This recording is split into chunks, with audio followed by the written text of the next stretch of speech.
Presidente do Tribunal de Recurso Deolino dos Santos Ateteng, Tribunal de Recurso se busca meios de futir decisão para caso corrupção, deve cometer os cidadãos estrangeiros, Sané Santiago Guerra, Robobi Boye, inclui Emília Pires.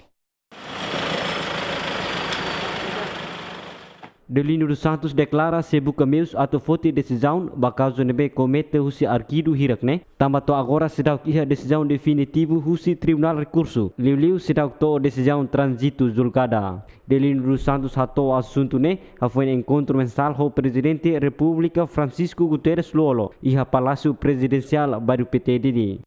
Ia proses balo nebe ke mai fal primeira instância quando a Kalisa reunião de primeira instância e a questão balo nebe ke primeira instância precisa hari vila fal agora ia ser siruk ne ia Tribunal Recurso então Tribunal Recurso buka meio sama-sama ke bele poti decisão ia tempo nebe ke lais luta enquanto será que decisão definitiva do Tribunal Recurso né taba decisão sedap transit juga então será cumprir hela medida nebe ke aplicativa na ia tempo liba ia decisão nebe ke definitivo do Tribunal Recurso maka bele hari sirna statuto quando va sirna condição de nela pode alterar para bahira ia decisão definitiva do Tribunal Recurso.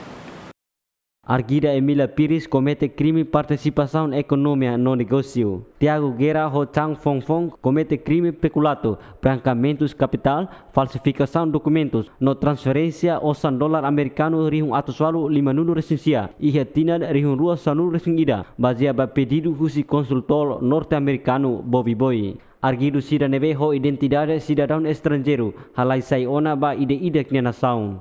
Alvito Alves, Jovial da Costa, Jemen.